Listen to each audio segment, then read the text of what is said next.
ஆனால் இனிமேல் இருந்து நாங்கள் ஸ்ரீலங்கன் ஏர்போர்ட்டுக்கோ ஸ்ரீலங்காக்கோ நாங்கள் போகிறதா எங்களுக்கு சுத்தமாக முடிவே இல்லை சார். இனிமேல் அந்த பக்கமே போக மாட்டோம் சார். அவங்களோட இது ரொம்ப ஒஸ்ட்டாக இருந்துச்சு சார். கிட்டத்தட்ட ஒரு 3 நாளாக ஸ்ரீலங்காவில் ஸ்ட்ரக் ஆகிட்டோம். எப்போ நம்ம நியூஸ் சேனலில் போட்டு அதுக்கப்புறம் எம்பசி மூலியமா தான் எங்களுக்கு எல்லாமே கிடச்சிச்சு. கிட்டத்தட்ட ஒரு 3 நாள் ஆச்சு இன்னையோட. ரொம்ப கஷ்டப்பட்டோம். அவங்களுக்கு ஏற்கனவே தெரியும் நாங்கள் ஸ்ட்ரக் ஆகி நிற்கிறோன்னு.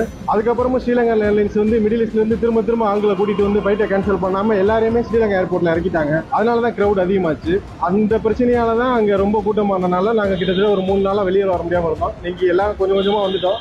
இது வரைக்கும் எங்களுக்கு ஸ்ரீலங்கா ஏர்லைன்ஸ்லேருந்து எந்த ரெஸ்பான்ஸ் இல்லை. நாங்கள் தனியாக இண்டிகோ ஃப்ளைட்டை புக் பண்ணிட்டு திரும்ப இன்னொரு டிக்கெட் எங்கள் சைட்லேருந்து எடுத்து சென்னை வந்து இறங்கியிருக்கோம் நல்லபடியாக. வெள்ளிக்கிழமை காலையில் கொழும்பு ஏர்போர்ட்டில் வந்து லேண்ட் ஆக வேண்டியது. அங்கே வந்து லேண்ட் பண்ண முடியாத ஒரு சூழ்நிலை. அதை நாங்கள் அது வந்து இது வெதருடைய சூழ்நிலை. நாங்கள் அக்செப்ட் பண்ணிக்கிறோம். அவங்க வந்து என்ன பண்ணாங்கன்னா வேற ஒரு ஏர்போர்ட் மத்தலங்கிற ஒரு ஏர்போர்ட் 250 கிலோமீட்டர் தள்ளி உள்ள ஏர்போர்ட்டில் போய் எங்களை வந்து இறக்கி விட்டாங்க. அந்த மத்தல ஏர்போர்ட்டில் வந்து அது ஒரு சின்ன ஏர்போர்ட்டு. அங்கே பெரிய ஃபெசிலிட்டிஸ் எதுவும் இல்லை. வேறு எதுவும் ஃப்ளைட்ஸ் வர்றதுக்கூடிய வாய்ப்புகளும் இல்லை அங்கே.